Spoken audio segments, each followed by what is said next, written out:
So here's the thing I wanted to talk about. I figured you were the perfect person to talk about this with. Let me just say, I really enjoy your content. You're one of very few people who I consume fairly regularly, and the reason why I really enjoy your content is because I've talked about this publicly before. I have an aversion. I don't want to hear people tell me what I already know and believe and can make even better arguments for. I like hearing a perspective that's maybe slightly different than mine, but very well thought out and very genuine. And I feel like you bring that. And so I enjoy your content. And like I was listening to the thing you dropped yesterday on like Otherkin and what is it called? Neopronouns. And I'm such a boomer. I don't even remember all the things. Xenogenders was the other Xenogenders, right. So I figured I'd bring this up to you, and this is a hot take that might get people mad at me, but I want to give you my instinctual reaction to something and then get your response. So for me, the issue of transgenderism was always almost like a duh thing. Like I could very easily wrap my mind around the concept of somebody being biologically born male or female, but then 100% feeling and being convinced that they're the opposite. Mm-hmm. To me, I from early on when I heard about transgenderism, I was like, yeah, okay, I can see that. Yeah, of course. And it's a real phenomenon. It happens. And so never doubted that for a second. And obviously with, homosexuality too, somebody being gay, to me, that also, I was like, yeah, I could totally see that. It makes perfect sense to me. There are certain ones that intuitively don't make as much sense to me. So, and there was a story that came out the other day that I tweeted about. It's basically the new Rachel Dolezal. It's this woman who's a Canadian health minister or Canadian health official, indigenous health official. And she basically was claiming that she was indigenous and came out she wasn't at all indigenous. And the reason why I came out is because I think she was making a big show of being indigenous. And she did like a TED talk where she was in the traditional garb and stuff. And so I polled my audience and tweeted, I just put the word transracialism and I did a Twitter poll. And 70% said no, and 30% said, sure, why not? And I have to say, my instinct is that I really don't see what's wrong with it.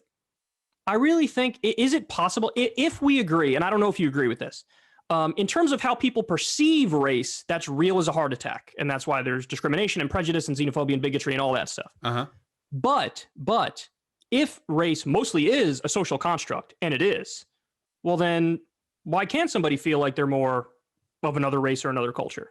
So my gut reaction was transgenderism, totally get it. Transracialism, I kind of get it. The one I actually struggle with is the otherkin shit, where I'm like, I don't know about that, dog. So tell me where I'm wrong and break it down for me, because I'm very open-minded on these things, and I'm just giving you my instinctual take, and I'm curious what your thoughts are. Jesus Christ. Yeah, throw me the hard question next time, huh? Okay. I love this shit, man. I live for this. Okay. So, okay. I gotta be careful, because it's not like my audience is You're gonna get canceled now too? Go for it. Okay. I think, okay. So, when it comes to terms like gender and race, we're always fighting. There's a war going on between different interpretations of these ideas and where these boundaries and constructs lie. Historically, gender and sex, at least in the West, kind of meant the same thing. I mean, we didn't distinguish the terms. There was men and women in most Western cultures for some time. And, they didn't think a person was a man or a woman because of chromosomes, because they didn't know what that was. They just thought there was some sort of spiritual distinction because of God, right? And now we have, a biological distinction and then a social distinction. And as time has moved on, we question the utility of these definitions. And with gender, I think it's in this weird flux where more and more people are deciding that whatever social roles come along with gender are just kind of meaningless. Like, they're just not even really worth it. Just 60 years ago, guys couldn't have long hair or earrings. And nowadays, you have boys walking around looking like girls. And I don't mean trans people. I just mean boys walking around looking like girls. And butch lesbians have looked like boys since the 80s. So, and I just think they don't care as much. With race, I think there's a lot of difficulty here, I think, because I don't have anything necessarily against transracialism in one respect. Do you know the Channel 5 YouTube channel? Yes, and I think I saw the video that you did on the Hoff twins, the two. Oh, No, maybe I didn't see this. You know, sometimes black people who grow up in white neighborhoods are accused of being like white, or what's the term, Oreos, like they're white on the inside. Right. And likewise, you have white boys who grow up in like the projects who get the opposite accusation. Now, obviously, the way we speak, the language we use, this is totally social. So, you know, a black person who grows up in Beverly Hills among other like white people is probably going to talk more like me, and a white person who grows up in like East LA is going to talk, you know, more like, well, black people who grew up in East LA. So in those cases, I think there's a kind of transracialism if you think of race as the social expectations and coded like cultural behaviors that we associate with race. Right. As opposed to like the skin tone and stuff like that. In a way, it's almost like you have race split into two concepts, the cultural and the perceived genetic, in the way you have sex and gender. You know, one of them is a product of different skin tone, face shape, height, maybe. And the other is all the social mores that go with it. So I think depending, but we don't have two terms for that. We just have race. We don't have like the sex version of race and the gender version of race. We just have race, which is, you know what I mean? I do. You are making a distinction there, which is one that I hadn't thought of. So I guess maybe language just has to evolve there. But, so, oh yeah, sorry. All I was going to say was, so I understand why people would initially be very hesitant to the idea when you have somebody like Rachel Dolezal, who, you know, is basically claiming this experience that she didn't have. But at the same time, she also didn't she rise to the top of the NAACP, and she was doing good work for the black community. And then, so I think what my point is like, so like if Eminem came out tomorrow and was like, I'm black, would people really be like, that's fucking outrageous? Or would the majority of people be like, yeah, we kind of thought that?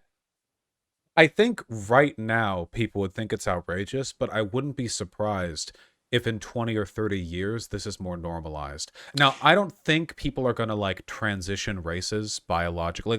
Right, I don't think they'll do that either. Right, like skin darkening or lightening or whatever. No. Yeah, but because there seems to be something else about sexual transition where there are like impetuses that drive us towards that outside of just a desire to conform to given social rules, though that's a part of it. With the race stuff, though, I do think that with time there might be a change to how we perceive that kind of stuff, because isn't there like a sort of an inarticulation there? When we talk about race, what are we talking about? When we say somebody is acting black, what the fuck does that mean? Because I grew up in Beverly Hills around black people, and they can be as posh as anyone else. And you know, you can find white boys often in Skid Row, and they're the opposite in every meaningful way, at least culturally. I'd consider them black, but we just have the one term. Maybe with time, the Rachel Dolezal thing isn't going to be a social problem. It's because it's true that right now, when we think of like the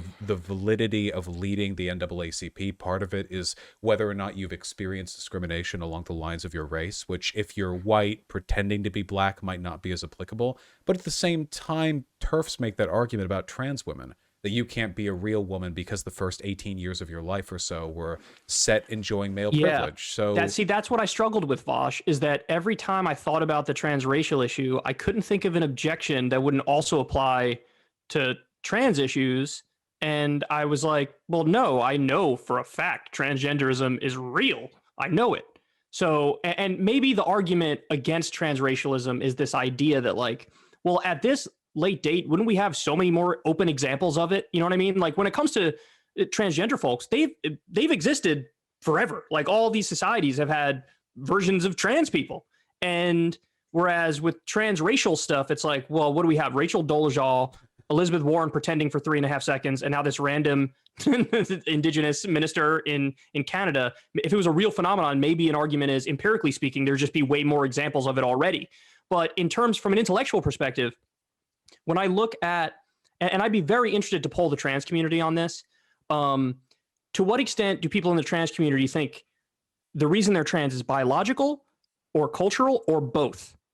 And then, but when it comes to the race thing, it strikes me as like, since race isn't real in any meaningful sense, to be transracial would definitionally have to be just cultural. and not also biological, correct? Yeah, well, yeah, unless they wanted to go the whole like Michael Jackson route, I guess. I no, I actually agree. I really do think that given enough time, there might be a shift in perspective on this. I think it's just a matter of language expanding. The best historical analogy that I can think of is the Vikings were fairly culturally tolerant, right? When you think of Vikings, you think of like Nordic types, right? And usually, when the Vikings or the Scandinavians were spoken of in older literature, it was as much a national as it was a racial distinction. Because, Hmm. you know, there wasn't much in the way of like global travel back then, but there were black Scandinavians even back then. Moors picked up during travels to the south and brought upward. So, in that respect, you know, the term Scandinavian at once applies and doesn't apply to some of the non white Vikings who might have been brought north. I doubt they would have had a way of linguistically parsing that either. So it might just be like culture and language not catching up to each other properly, you know? And what about so the otherkin thing? Have you ever had a conversation with somebody who's otherkin? Yeah, but only online. Yeah, I'm very curious about that one because I'd love to know where they think it comes from and what exactly is it. I my understanding, at least this is how I understand it, is that I don't really believe in a spirit. So I don't believe the whole like you have a wolf spirit in you or whatever. To, you know, you are what you are. When I think of it, I think of it as like a strong identification with some non-human thing in the way that a lot of historical figures might have aligned themselves with abstract concepts or ideas. We do this in literature a lot. You know, people might be the Leviathan, the dragon, the lion. There are figures who have been named as such.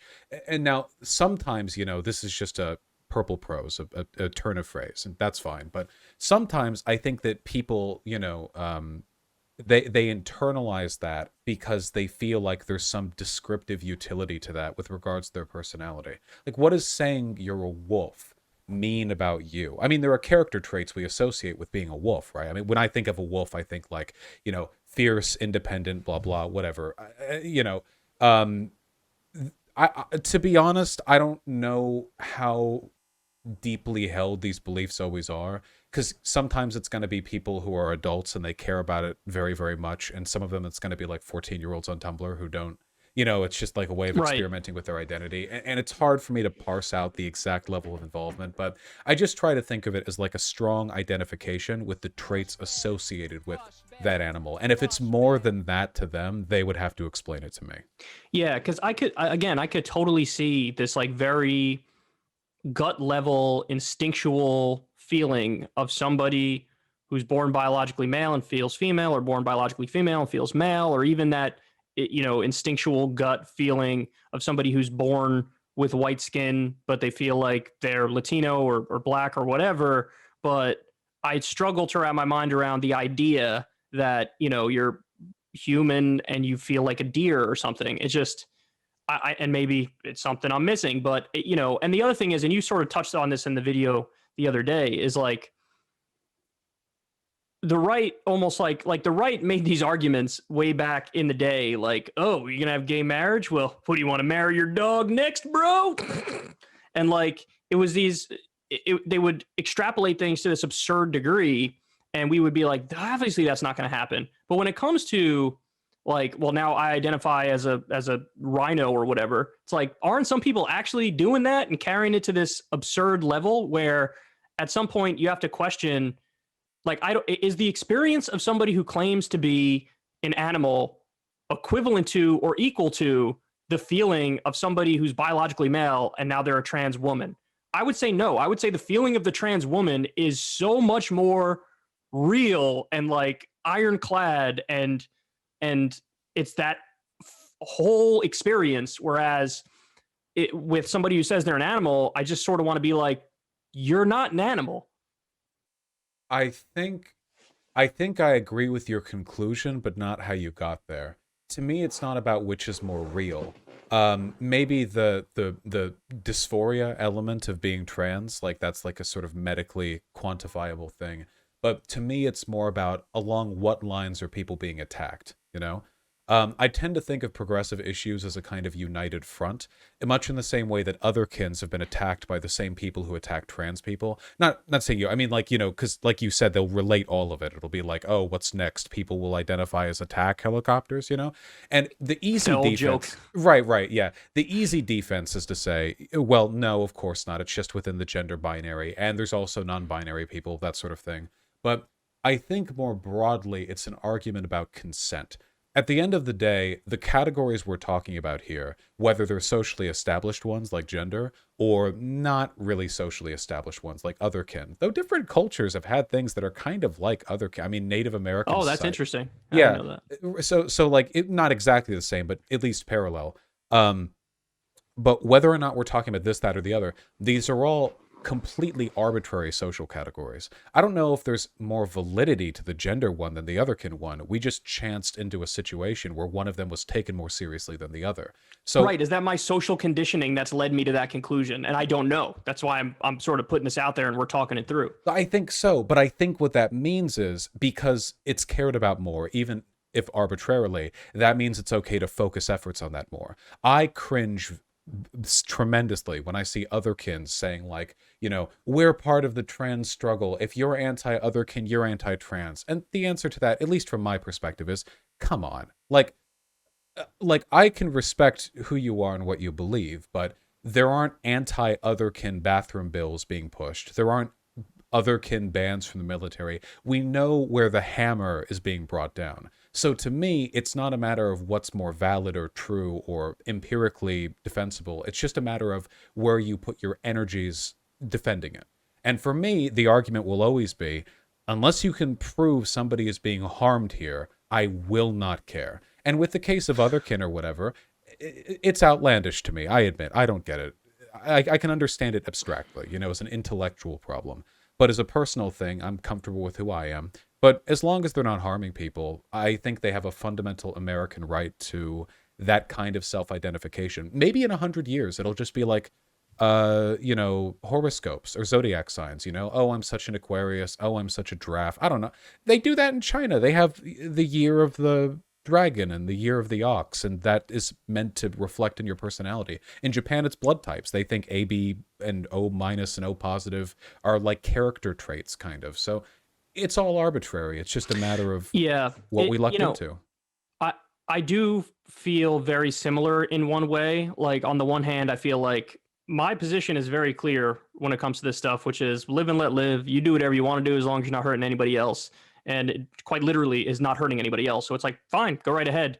I just, the struggle that I run into is like, when I try to relate it back to transgenderism, even transracialism, which I know even the majority of my own audience is like, fuck off when I say that. But I feel like I don't intuitively grasp it as much. And the other thing is I do feel like, oftentimes maybe these things develop in a situation where people maybe turn a little too inward and care too much about themselves personally, to the point where it gets to be almost an unhealthy obsession, as opposed to sort of turning outward a little bit and looking more at the world and diagnosing what's going on in the world and trying to change the world. There are some things that could be an unhealthy personal obsession, which might lead you down roads that you wouldn't otherwise go down, and an unhealthy personal obsession where you're like trapped in your own mind and just thinking about yourself and your identity too much. I think that can be very negative for people. And I think a lot of people go through streaks in their life where they're like, I certainly did, at certain points in my life where I almost turned too inward and cared too much about what's going on in my own head and not enough about what's going on in the world. And so I would just caution people to, turn outward more as well, and don't just think about yourself and your identity and your place in the world and all that stuff. Does that make sense? No, I agree. I think often we're tempted towards over categorization when we feel uncertain about our place in the world, where we want to break down everything that we are and segment it into a bunch of descriptive traits, social cliques, and other like broader things. And there's nothing inherently wrong with that. Giving name to ideas can help us understand ourselves better, but a hyperfixation on it, I think, can indicate that you're looking for a kind of external validation. Like you weren't comfortable with you until it was thoroughly dissected and labeled. And to me, that can be a self-destructive process. It makes it difficult to grow and change when you've made what you are now not just a part of your identity, but like a figure, like a trophy to yourself, you know? And I think that can come in two separate ways. It could come from trauma that leads somebody to do that, but it could also come from the opposite, which is, I forget what it's called. Is it called Maslow's hierarchy of needs, where like the very top of it is like self-actualization, which is a stand-in for like identity. The bottom's like survival stuff. Yeah. Correct. So I feel like that instinct can come either from having all your needs met in a way where you're sufficiently okay, and then you are concerned almost too much with the self-actualization aspect of it, or it could come from the opposite, where maybe your environment is chaos and there's nothing that's stable, that you turn inward almost as a coping mechanism to escape that. I think there are a lot of reasons you can sort of really fixate on these labels and these forms of identity. I think I agree with you. I don't think it describes everyone, but I have noticed that for a lot of people, they tend to delve into this very granular self-identification, either if they face no struggle in life or if they face quite a lot of it. I know trauma, right. Yeah. Sometimes trauma can invite people to engage in a lot of introspection to feel like they have control over whatever it is that traumatized them to begin with. And at the same time, like, we all know, now I don't think this is largely an Otherkin thing, but there's like a trope of like the decadent bourgeois who, having had everything, now finds increasingly like self-destructive ways of satiating their feeling of self and their belonging. I don't think that it's destructive to be Otherkin or whatever. So it's more of like a broader trend, I guess, you know? Like, today I will go to Epstein's Island, say they, you know, stuff like that. I'm not equivocating those two, only saying that I agree that sometimes like a desire to move beyond sort of a satisfaction with yourself can come from trauma or satiation. Yeah. Gotcha. Right. Well, if I get canceled over my transracialism take, let me know. Because... Yeah, if I get canceled over saying let's go to Epstein's Island, clipped out of context, then I'll let you know. I'm glad that you brought this up. I actually am really glad that I got to talk about this with you. Yeah, I mean, listen, these are things that, like, I think about stuff like this, but my show is not really the forum for me to, I mean, it's weird. How am I going to do a fucking monologue on this? I need you to bounce ideas off of when it comes to this stuff, because I need other perspectives, because I admit up front, this is not something that I'm well versed in. I'm just giving you what my instinctual reaction has been to this sort of stuff. And so it's good to like lay that as the groundwork and then sort of let you develop on that, and then let me digest some of the points you made. Like, you made a really good point, that landed with me about the distinction, the difference between with transgenderism and transracialism, in terms of like, there's a cultural and a biological aspect on one side, and on the other side, there's just a cultural aspect. So there is a real difference there in some sense, you know? I think, look, whatever the line may be, every time you're mentioned when I'm live streaming, there is a cavalcade of people in my chat saying, oh, Kyle got me into the left. I mean, every time, just an absolute tidal wave of people for whom you were the entry point. So in terms of, where this can be discussed or whatever, apparently whatever it is you do leads people towards hearing about me ramble about Otherkin otherwise. So maybe it's not as foreign to your community as you might worry. Well, no, it's not foreign to some percentage of my community. Correct. You're right. It's not foreign to them. It's foreign in terms of the content I would cover on my show. You know what I mean? Like, for me, it's more economics, foreign policy, more those sorts of things. But that doesn't mean I'm not somewhat interested in it. It doesn't mean I don't like stimulating and interesting conversations like we're having on it right now. It's very, very useful.